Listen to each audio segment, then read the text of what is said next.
স্বাগত নিউজ 24 চট্টগ্রাম প্রতিদিন সংবাদে আপনাদের সাথে আছে আমি আকাশ এহসান। কক্সবাজারে বেড়াতে গিয়ে গণধর্ষণের শিকার হলেন এক নারী।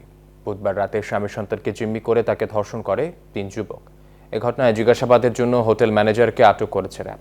আইনশৃঙ্খলা বাহিনী জানিয়েছেন ধর্ষকদের চিহ্নিত করা গেছে, তাদের ধরতে চলছে অভিযান। কক্সবাজার প্রতিনিধি আয়ুব আলীর পাঠানো তথ্য ছবিতে ডেস্ক রিপোর্ট। বুধবার সকালে ঢাকা থেকে সন্তানসহ কক্সবাজার বেড়াতে যান এক দম্পতি। ওঠেন শহরের হলিডে মোড়ের একটি হোটেলে। ওই দিন সন্ধ্যায় সাগরপাড়ের মার্কেটে ঘুরতে গিয়ে ভিড়ের মধ্যে কয়েক যুবকের সঙ্গে ধাক্কা লাগে স্বামীর। এ নিয়ে কথা কাটাকাটির এক পর্যায়ে ধাক্কাধাক্কি করে স্ত্রীর কাছ থেকে স্বামী ও সন্তানকে আলাদা করে ফেলে চক্রটি। পরে স্ত্রীকে ভয় দেখিয়ে সিএনজি অটোরিকশায় করে তারা নিয়ে যায় শহরের একটি নির্জন স্থানে। সেখানে 3 জন মিলে ধর্ষণ করে ওই গৃহবধূকে। সোজা গেছে, পরে আমার দাঁড় করাইছে। আমি কই কি হয়েছে, আপনার সমস্যা কি? রাস্তার মধ্যে তো আমার সাথে সিনক্রেট করতে পারবে না। পরে ও অটো তুটলো, আমি অটো তুটলাম, এখান থেকে নিয়ে গিয়ে ও বাণিজ্য মেলার ভিতরে ঢুকে পড়ছে। আমি নাইমা ফোন দিছি আমার হাজব্যান্ডে, কই যাবো, বলছি একটু সামনে আগে আসো। একটু সামনে আগে গেছি, পরে স্যারেদের হাতে পৌঁছছি। ঘটনার পরপরই অভিযুক্তদের ধরতে অভিযানে নেমেছে আইনশৃঙ্খলা বাহিনী। ওই ভদ্রমহিলা তাদের কথা মতো কাজ না করলে পরে তার স্বামী সন্তানকে হত্যা করবে এই হুমকি দিয়ে তাকে তারা উপর্যুপরি ধর্ষণ করে। তো সেই অভিযোগের ভিত্তিতেই মূলত আমাদের এখানে আসা, এবং আমরা অলরেডি আসামিদেরকে শনাক্ত করতে সক্ষম হয়েছে এবং এই ঘটনার প্রেক্ষিতে মামলা রুজু করা হচ্ছে, আইনানুগ ব্যবস্থা গ্রহণ করা হচ্ছে। আমরা আশা করছি যে আমরা আসামিদেরকে দ্রুত গ্রেফতার করতে সক্ষম হব। ধর্ষকদের সবাইকে চিহ্নিত করা গেছে বলে জানিয়েছে র্যাব। Desk report news 24। চট্টগ্রামে ব্যাঙের ছাতার মতো গড়ে উঠেছে বেসরকারি হাসপাতাল, ক্লিনিক ও ডায়াগনস্টিক সেন্টার। 2-1টির অনুমোদন থাকলেও নবায়ন হয়নি বেশিরভাগের। আর এসব চিকিৎসা কেন্দ্রে ভোগান্তির শেষ নেই সেবা গ্রহীতাদের। সচিব নেতারা বলছেন, অনুমোদনহীন বেসরকারি হাসপাতাল, ক্লিনিকের দায় এড়াতে পারে না জেলা স্বাস্থ্য বিভাগ। ফাতেমা জান্নাত মুমুর তথ্যচিত্রে ডেস্ক রিপোর্ট। বন্দরনগরী চট্টগ্রাম ঘিরে গড়ে উঠেছে বহু বেসরকারি হাসপাতাল, ক্লিনিক ও ডায়াগনস্টিক সেন্টার। করোনা পরিস্থিতির সুযোগ কাজে লাগিয়ে রমরমা চিকিৎসা বাণিজ্যের ফাঁদ পেতে বসেছে এসব প্রতিষ্ঠান, যাদের অনেকেরই নেই সরকারি অনুমোদন। অভিযোগ রয়েছে নামমাত্র সেবা দিয়ে রোগীদের পকেট কাটায় সিদ্ধহস্ত এসব চিকিৎসা কেন্দ্র। এর জন্য জেলা স্বাস্থ্য বিভাগের গাফিলতিকেই দায়ী করছেন নগরের বাসিন্দারা। আমার সরকারি ব্যবস্থা যদি ভালো থাকতো, আমি কেন বেসরকারিতে যাব? ডাক্তারে যেখান থেকে বলতেছে ওখান থেকে করাইতেছে। আপনার টাকা না থাকলেও তো আমরা দায়ের খরচ করে নিয়ে বাণিজ্য করাইতে হয়। সিভিল সার্জন অফিস কারো কোনো হাত নাই, এবং অনেকে আছে যে ডাক্তার যে অ্যাসোসিয়েশন, বিএমএ, সাচিব এবং অন্যান্য এদেরই ছত্রছায়াই অনেকগুলো হচ্ছে, তাদেরকে অ্যাকাউন্টেবিলিটিতে আনা দরকার ছিল। অনুমোদনহীন সরকারি হাসপাতাল, ক্লিনিক ও ডায়াগনস্টিক সেন্টার চলমান থাকার দায় এড়াতে পারে না জেলা স্বাস্থ্য বিভাগ, অভিযোগ সাচিবের। কিন্তু চট্টগ্রামে আপনি যদি খোঁজ নেন 5 শতাধিক ডায়াগনস্টিক সেন্টার পাবেন, তাহলে ধরে নিতে হবে বাদবাকি সবগুলোই অনুমোদনহীন।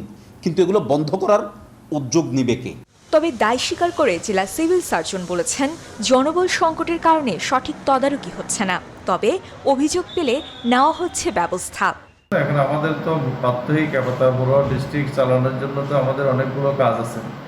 এই কাজের ফাঁকে ফাঁকে কিন্তু আমাদেরকে এগুলো করতে হয়, ঠিক আছে? এর জন্য যেগুলো স্মুথলি চলে এগুলোর জন্য আমরা একটু সুপারভিশন কম থাকে, কিন্তু যেগুলো জন্য অভিযোগ থাকে কিংবা নতুন যেগুলো এস্টাবলিশ হচ্ছে, এগুলো প্রত্যেকগুলো আমাদের সুপারভিশন ছাড়া কোনোটাকে কিন্তু পারমিশন দেওয়া হয় না। বিশ্লেষকরা বলছেন, স্বাস্থ্য বিভাগের নজরদারি বাড়ানো গেলে চট্টগ্রামের সন্ধান মিলবে অনুমোদনহীন আরও কয়েক হাজার বেসরকারি হাসপাতাল, ক্লিনিক ও ডায়াগনস্টিক সেন্টারের। Desk report news 24। চট্টগ্রামে ট্রাফিক ব্যবস্থায় এখনও লাগেনি ডিজিটালের ছোঁয়া। সড়কে লাল সবুজের সিগন্যাল বাতি অকেজো হয়ে যাওয়ায় ট্রাফিকের হাতের ইশারায় চলে যানবাহন। তাই নগর জুড়ে দিন দিন বাড়ছে যানজট ও নাগরিক দুর্ভোগ। সিটি মেয়র বলছেন, সিগন্যাল বাতি ডিজিটালাইজড করার পরিকল্পনা নিয়েছে সিটি কর্পোরেশন। বিস্তারিত জানাতে চট্টগ্রাম থেকে যুক্ত হচ্ছেন সহকর্মী শেখ জায়েদ। জায়েদ, আপনার কাছ থেকে জানতে চাচ্ছি, চট্টগ্রামের ট্রাফিক ব্যবস্থা আধুনিক না হওয়ার কারণ কি এবং আধুনিকায়নের কোনো উদ্যোগ নেওয়া হবে কিনা, কি বলছেন কর্তৃপক্ষ? বিস্তারিত জানাবেন। ধন্যবাদ আপনাকে। যেটি আধুনিক ছিল, যে ট্রাফিক সিগন্যাল যেগুলো সক্রিয় ছিল বা সচল ছিল, সেগুলো অচল হয়ে গেছে, নষ্ট হয়ে গেছে। সেগুলো রক্ষণাবেক্ষণের অভাব বা তদারকির অভাব এসবের কারণে নষ্ট হয়ে গেছে এবং দীর্ঘদিন ধরে চট্টগ্রাম শহরের বিভিন্ন অংশে ট্রাফিক পুলিশ সদস্যরা হাতে সিগন্যাল দিয়ে তারা গাড়ি থামানো বা গাড়ি যাওয়া বা রাস্তায় শৃঙ্খলা বিধানের চেষ্টা সেটি তারা করছেন। আমি এই মুহূর্তে আছি চট্টগ্রামের ওয়াসা মোড়ে। এই ওয়াসা মোড়ে আমরা যেটি দেখছি যে 3 দিকে এখানে ট্রাফিক লাইট আছে, সিগন্যাল লাইট আছে, সব কটা লাইটই নষ্ট এবং এই লাইটগুলো আসলে এগুলোর কোনো কাজই নেই, বরঞ্চ এই লাইট পোস্ট সেগুলো হচ্ছে তারের জঞ্জালে ভরে আছে, অর্থাৎ এগুলো আরও ঝুঁকিপূর্ণ অবস্থা সৃষ্টি করেছে। আর ট্রাফিক পুলিশ সদস্যরা যারা দায়িত্ব পালন করছেন তারা বিভিন্ন জায়গায় একেবারে গাড়ির সামনে যেয়ে দাঁড়িয়ে তারপর গাড়িগুলোকে থামাচ্ছেন এবং সেগুলোকে যাওয়া বা চলার সিগন্যাল দিচ্ছেন। অনেক সময় দেখা গেছে যে কোনো সিগন্যালে দীর্ঘ সময় যাত্রীদের বা গাড়ি অবস্থান করতে হয়, যার ফলে সেখানেও বলা হচ্ছে যে সুবিচার করা হয় না, যে কোনো সিগন্যাল 5 মিনিট, কোনো সিগন্যাল 2 মিনিট এরকম করা। একটু কথা বলতে চাই একজন চালক ভাইয়ের সঙ্গে। চট্টগ্রাম শহরের ট্রাফিক ব্যবস্থাপনা নিয়ে কি বলবেন আপনি? আপনারা তো গাড়ি চালান। আমি কি বলবো, যেমন ট্রাফিক বাতিগুলো দেখা যাচ্ছে যে কোনো বাতি ঠিক নেই। ট্রাফিক ইচ্ছে করলে এই রোড 5 মিনিট আটকায়, আর এক রোড 7 মিনিট আটকায়, তার ইচ্ছে মতো আর কি। না কোনো লাইট ঠিক নেই, কোনো লাইট জ্বলে না, না কোনো ব্যবস্থা দেখি না। অনেক ধন্যবাদ। একজন চালকের সঙ্গে কথা বলছিলাম। সেটি হচ্ছে যে চট্টগ্রাম শহরে যে ট্রাফিক সিগন্যালগুলো আছে এগুলো একটাও সচল নেই, অর্থাৎ এই শহরে সিগন্যাল লাইট দিয়ে কোনো ধরনের ট্রাফিক ব্যবস্থা চলমান নেই, অর্থাৎ লাঠি বা বাঁশি ফু দিয়ে ট্রাফিক পুলিশ সদস্যরা মূলত এই যানবাহনের শৃঙ্খলা বিধানের চেষ্টা করেন এবং সেই জায়গায় ঘটে বিপত্তি। কারণ কোনো চালক সেটি খেয়াল করেন, কোনো চালক খেয়াল করেন না, ফলে যেখান দিয়ে যাওয়ার কথা না সেখানে গাড়ি চলে যাওয়ার পর যানজট শুরু হয়ে যায় এবং একটা বাজে অবস্থা সৃষ্টি হয় এবং সেটি নিয়ন্ত্রণে বেশ সময় বেগ পেতে হয় এই ট্রাফিক সদস্যদের। সিটি কর্পোরেশনের সঙ্গে আমরা কথা বলেছি, তারা আমাদেরকে যেটি বলেছেন যে তারা ডিজিটাল ট্রাফিক সিগন্যালিং ব্যবস্থা তারা করতে চান, সেটি নিয়ে চিন্তা ভাবনা করছেন, সেটি নিয়ে পরিকল্পনা করা হয়েছে। সেটি কত দূর বা কবে বাস্তবায়ন হবে সেটি কিন্তু তারা এখনো বলতে পারছে না। আর নগর পরিকল্পনাবিদরা বলছেন যে একটি আধুনিক শহর বা চট্টগ্রামকে কেন্দ্র করে যে উন্নয়ন পরিকল্পনা, উন্নয়ন কাজ চলছে বা শহরে যে ধরনের পরিকল্পনা করা হচ্ছে সেটির সাথে সামঞ্জস্য রেখে যেন এটির ট্রাফিক ব্যবস্থাপনার পরিকল্পনা করা হয়। ফিরছি স্টুডিওতে, আকাশ আপনার কাছে। জায়েদ, আপনাকে ধন্যবাদ। দর্শক, চট্টগ্রাম থেকে যুক্ত ছিলেন সহকর্মী শেখ জায়েদ। চট্টগ্রাম প্রতিদিনে নিচ্ছে একটি বিরতি, ফিরছি একটু পর, সঙ্গে থাকুন। আরও একবার স্বাগত চট্টগ্রাম প্রতিদিনে। চরম অব্যবস্থাপনা আর অনিয়মের কারণে বন্ধ হতে বসেছে বান্দরবান ডায়াবেটিক হাসপাতাল। নিজস্ব ভবন, পর্যাপ্ত আয় এবং সরকারি বেসরকারি সহযোগিতা থাকা সত্ত্বেও সঠিক পরিচালনার অভাবে চিকিৎসা সেবা থেকে বঞ্চিত হচ্ছে রোগীরা। কবির হোসেন সিদ্দিকীর তথ্য ও চিত্রে ডেস্ক রিপোর্ট। বান্দরবান জেলায় ডায়াবেটিক রোগীদের জন্য এটি একমাত্র বিশেষায়িত হাসপাতাল। এর মধ্যে সরকারি বেসরকারি মিলিয়ে কোটি টাকারও বেশি অনুদান পেয়েছে প্রতিষ্ঠানটি। তবে রোগীদের অভিযোগ, চিকিৎসক থাকলেও যথাসময়ে হাসপাতালে আসেন না তারা। আবার নিয়মিত পরিষ্কার না করায় হাসপাতালের চারপাশে ময়লা আবর্জনার স্তূপ তৈরি হয়েছে। আরো অনেকবার আসি, 2-1 আসি আর কি, পাইনি ডাক্তার। এই হাসপাতালের পরিবেশটা আসলে তেমন একটা সুন্দর নয়, আশেপাশে ময়লা আবর্জনা। হাসপাতাল কর্তৃপক্ষের নজরদারির অভাবে এমন নানা অব্যবস্থাপনার মধ্য দিয়েই চলছে এই হাসপাতালের চিকিৎসা কার্যক্রম। এতে ক্ষুব্ধ স্থানীয়রা। ডাক্তার দেখাবার জন্য বসে থাকতে হবে একটা পর্যন্ত, কিছু করার তো নাই। উনি যতক্ষণে আসে ততক্ষণে আমার দেখাইতে হবে। সময়ে চিটাং চলে যেতে হয় ভালো চিকিৎসার জন্য, এখানে এত উন্নত চিকিৎসা নাই। হাসপাতালের এসব সমস্যা সমাধানে দ্রুতই উদ্যোগ নেওয়া হবে বলে জানালেন সংশ্লিষ্টরা। আমি ইতিমধ্যে চিঠিও রেডি করছি, স্যার এই সবকে বলছি আপনি চিঠি রেডি করেন, আপনি এই রেজলিউশন সহ চিঠি দিয়ে দেবেন। বান্দরবান ডায়াবেটিক সমিতির পরিচালনাধীন এই হাসপাতালটি চালু হয় 2009 সালে। Desk report, news 24। পেঁয়াজ, রসুন, আদা সহ মশলা জাতীয় পণ্যের দাম ফের বেড়েছে চট্টগ্রামের বাজারে। ক্রেতাদের অভিযোগ, কোনো যৌক্তিক কারণ ছাড়াই দাম বাড়াচ্ছেন বিক্রেতারা। আর বিক্রেতারা অভিযোগ তাদের কেনা দাম বেশি। চট্টগ্রামের রিয়াজউদ্দিন বাজার থেকে বিস্তারিত জানাচ্ছেন নয়ন বুরাজয়। আপনাকে আমি দেশের সবচেয়ে বড় বঙ্গবন্ধুর বাজার খাতুনগঞ্জে এসেছি।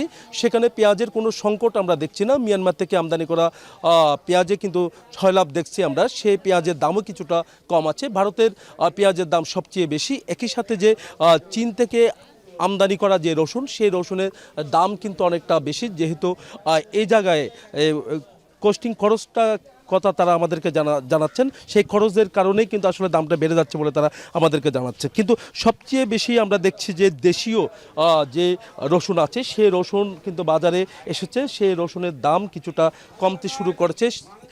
দেশীয় রসুন তারা কিন্তু একেবারে কম দামে তারা বিক্রি করছেন। এই জায়গায় খাতুনগঞ্জের বাজারে আমরা দেখছি এখানে 30 টাকা, 40 টাকা, 50 টাকা কেজিতে তারা বিক্রি করছেন। একই সাথে অন্যান্য যে মশলা, সেই মশলাগুলো আমরা ঘুরে দেখানোর জন্য চাচ্ছি। এলাচের দাম কিন্তু আমরা আরও কয়েক সপ্তাহ আগে অনেক বেশি দেখেছি। এলাচের দামটা কিছুটা কমছে, কিন্তু অন্যান্য যে মশলা, শুকনো মরিচ থেকে নিয়ে অন্যান্য যে মশলাগুলো আছে, সেই মশলার দাম কিন্তু অনেকটা বেড়ে গেছে। একই সাথে ডাল জাতীয় যেগুলো আছে, সেই ডালের দামও কিন্তু অনেকটা বেড়েছে। তার কারণে যে সাধারণ ক্রেতা যারা আছেন, তারা কিন্তু আমাদেরকে জানিয়েছেন, খুব একটা হিমশিমের কথা আমাদেরকে জানিয়েছেন। আমি একটু কথা বলবো, আমার পাশে আছেন যে পেঁয়াজ রসুন পাইকার আছেন। আমি একটু এই জায়গায় দাঁড়িয়ে আপনার সাথে কথা বলতে যাচ্ছি যে পেঁয়াজ রসুন যে আমদানি করা, যে পেঁয়াজ ভারত থেকে আমদানি করা, সেই পেঁয়াজের দাম এত বেশি কেন? এখন বার্মার আমদানিটা বেশি হচ্ছে বিধায় ভারতের আমদানিটা একটু ওরা কমিয়ে দিয়েছে। ভারত আমরা গত সপ্তাহে বিক্রি করেছিলাম আপনার 35-36 টাকা, বর্তমানে আবার 38 টাকা 40 টাকা যাচ্ছে। ভারতের মাল বলতে গেলে খুব কমে আসতেছে, বার্মার মালটাই অধিকাংশ আসতেছে এবং বার্মার পুরাতন মালটাও শেষের পথে, নতুন মাল কিছুদিনের মধ্যে আসবে। 2-1 গাড়ি অলরেডি এখানে চলে এসেছে। আপনি অবশ্যই বুঝতে পেরেছেন, আমরা পাইকারের সাথে কথা বলেছি, তারা যেমনটা আমাদেরকে জানিয়েছেন আমদানি কারকের উপরে অনেকটা নির্ভর। আমদানি কারকদের সাথে আমরা কথা বলেছি। চট্টগ্রাম প্রতিদিনে নিচ্ছে আরো একটি বিরতি, সঙ্গে থাকুন। আবারও স্বাগত চট্টগ্রাম প্রতিদিনে। আপনি জানেন চট্টগ্রামেও আছে জাতীয় সংসদ ভবন, আছে আর একটি হাসান মঞ্জিল বা জাতীয় স্মৃতিসৌধ, ঠায় দাঁড়িয়ে আছে চাঁপাইনবাবগঞ্জের ছোট সোনা মসজিদ, দিনাজপুরের কান্তজির মন্দির, ঢাকার লালবাগ কেল্লা। দেশের এমন ঐতিহাসিক গুরুত্বপূর্ণ স্থাপনাগুলো দেখতে ভিড় করছেন সব বয়সী মানুষ। বলছি স্বাধীনতা কমপ্লেক্সের কথা, যেটিকে বলা হয় মিনি বাংলাদেশ। নগরে এমন আয়োজন পেয়ে খুশি শিশু ও অভিভাবকরা। আতুল বাবুর ছবিতে আরো জানাচ্ছেন শেখ জায়েদ। তরুণ প্রজন্মকে ইতিহাস ঐতিহ্যের সাথে পরিচয় করাতে বন্দরনগরীর বহদ্দারহাট বাস টার্মিনালের বিপরীতে বাংলাদেশ বেতারের বিশাল জায়গায় 2006 সালে এই স্বাধীনতা কমপ্লেক্স নির্মাণ করে মুক্তিযুদ্ধ বিষয়ক মন্ত্রণালয়, যেখানে আছে সংসদ ভবন, স্মৃতিসৌধ, আহসান মঞ্জিলের মতো অনেকগুলো ঐতিহাসিক স্থাপনার ছোট সংস্করণ। স্মৃতিসৌধ, জাতীয় সংসদ ভবন, আরো খেলার ব্যবস্থা, অনেক কিছুই দেখা যায়, যেমন roller coaster, national parliament of Bangladesh. শিশুদের জন্য শিক্ষণীয় এমন আয়োজন থাকায় সন্তুষ্ট অভিভাবকরাও। সমগ্র বাংলাদেশটাকে এক পলকে দেখতে পারতেছে, তারা অনেক কিছু শিখবে। আয়োজনটা অনেক ভালো লাগছে, আর বিশেষ করে বাচ্চাদের জন্য বেশি ভালো। শুধু ঐতিহাসিক স্থাপনাই নয়, আছে বিনোদনের জন্য বিভিন্ন রাইড, 9D মুভি দেখার ব্যবস্থা, সুউচ্চ টাওয়ার থেকে শহর দেখার ব্যবস্থা। টিকিটের দাম হচ্ছে বড়দের 150 টাকা, বাচ্চাদের 120 টাকা। বাচ্চাদের 2টা রাইড ফ্রি আর বড়দের 1টা রাইড ফ্রি। ঐতিহাসিক স্থাপনাগুলো দেখবেন, সেই সম্পর্কে জানার একটা স্বল্প পরিসরে একটা সুযোগ করে দেওয়া, সেই জন্যই বেসিক্যালি এটাকে মিনি বাংলাদেশ হিসেবে পরিচিত পাওয়া। এই মিনি বাংলাদেশে প্রবেশ মূল্য অনেক বেশি, অভিযোগ নগরবাসী। তারা বলছেন অন্তত শিক্ষার্থীদের জন্য হলেও যেন এটি ন্যূনতম মূল্যে নিয়ে আসা হয়। শেখ জায়েদ, নিউজ 24, চট্টগ্রাম। দর্শক, এই ছিল চট্টগ্রাম প্রতিদিনের সাথে থাকার জন্য ধন্যবাদ সবাইকে।